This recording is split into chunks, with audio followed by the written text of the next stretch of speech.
¿Cómo fue, o si se notó de alguna manera el cambio en televisión de la etapa franquista, digamos, a la democracia? Y también por extensión, si tuviste alguna relación con en la época en la que estuvo como directora general también Pilar Miró. Hombre, yo ya en aquella época iba más de vez en cuando, porque ya me dediqué más plenamente al teatro y claro, levantarse a las 6 de la mañana para ir a hacer un programa de televisión que acabas a las 5 de la tarde para llegar a las 6 de la tarde al teatro y hacerte dos funciones, porque en aquella época se hacían dos funciones, ya lo distancié un poquito, no de todos modos, seguí haciendo cosas y luego ya, bueno, ya, para qué te voy a contar, entré con la Campos y estuve pues como 15 años con ella y haciendo, cuando Jordi García Candau hacíamos esos programas que ya te he contado, Suena la Copla, todas aquellas cosas tan divertidas y tan bien hechas, por cierto. ¿Cómo conociste a María Teresa Campos? Pues ella era directora de informativos de Radio Cadena y se vino a instalar aquí a Madrid, no sé, hace muchísimos años, y nos conocimos en Bocacho, porque en el Bocacho de Madrid eh, teníamos una mesa, María Esquerino y yo, que era donde venía casi toda la gente de teatro, y no recuerdo exactamente quién la llevó, pero ya se quedó con nosotros, y así la conocí. ¿Y cuándo empezasteis a trabajar juntos? Empezamos un día que me llamó para hacer una entrevista mientras ella se imagina, porque es, bueno, he de decir que sin que se moleste ninguna, es la maestra. Y me fue a hacer una entrevista, según hablábamos, yo estaba tendiendo ropa. Porque, y cuando terminamos la entrevista, me dijo, ¿a ti no te importaría hacer un sketch conmigo en esto? Y yo, no, yo estoy encantado, tal. Y a partir de entonces ya colaboramos, ya te digo, 12, 14, 15 años, todo yo alternaba lo mío con teatro, pues yo he llegado a estar trabajando en Valencia, que estaba con Concha Velasco y Nati Mistral haciendo una obra de Antonio Gala. Yo terminaba por la noche el teatro, cogía el coche, me venía a Madrid, por la mañana hacía el programa de la Campos, terminaba el programa de Campos y me iba corriendo a Valencia para hacer el teatro. Y aquí me tienes.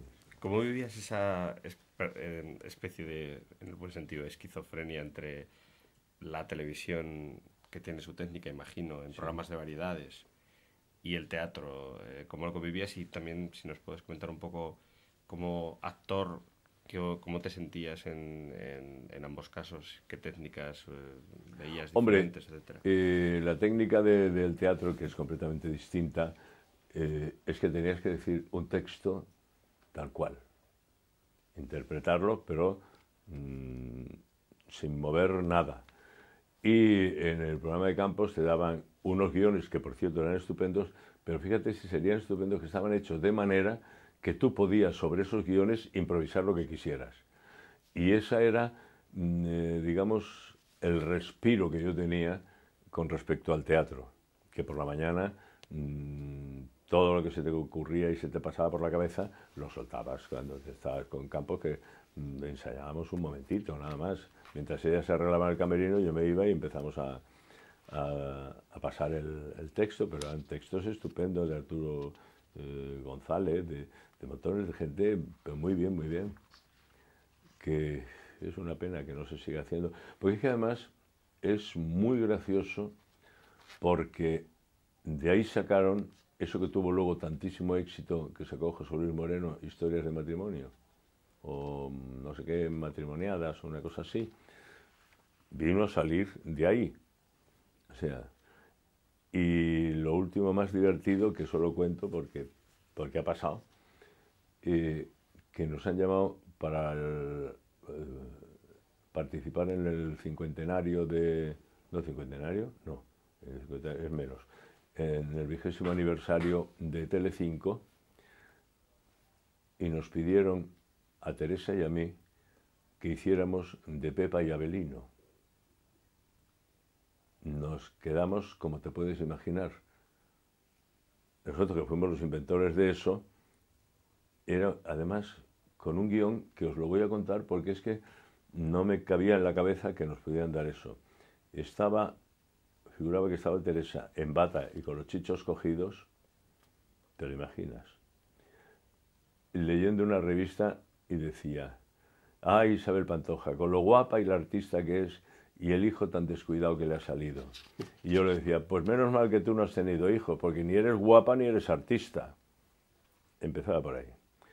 Y seguían hablando de cosas. Y de pronto decía ella, pues a mí bien que me miraban los chicos cuando pasaba por la calle. Y yo le tenía que decir, sí, porque se creían que había sacado la foca a pasear. Ese era el guión, ese era el diálogo.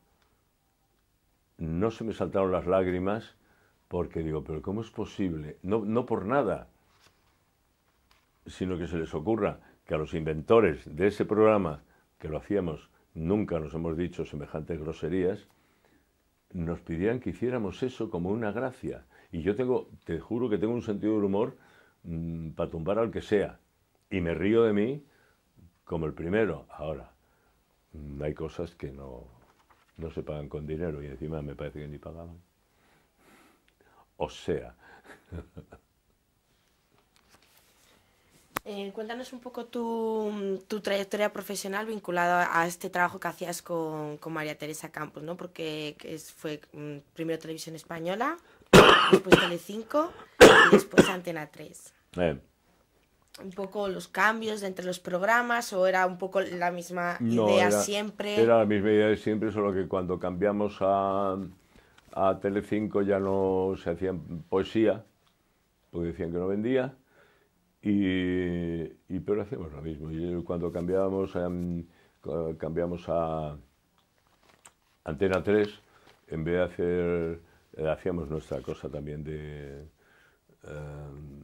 salir por la ventana y hablar de nuestras cosas. Yo hacía un sketch de cocina, se llamaba Paquiñano, y lo hacía muy mal, muy mal, muy mal. O sea, unas comidas horrorosas, pero que nos divertíamos, como te puedes imaginar. Y hasta el punto que un día tú explicabas la comida, cómo la hacías, todo, imagínate esto.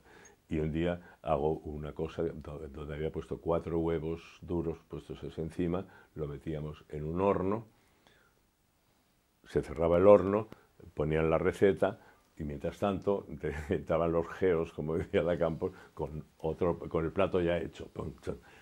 Y entonces yo ya digo, bueno, y ya como debe estar hecho, abro, saco el plato y lo veo con 6 huevos. Y nos quedamos así y digo, Teresa, dime la marca de este microondas, porque yo lo he metido con 4 huevos y ha salido con 6. Bueno, cosas de esas son tonterías, pero que a nosotros nos haría mucha gracia.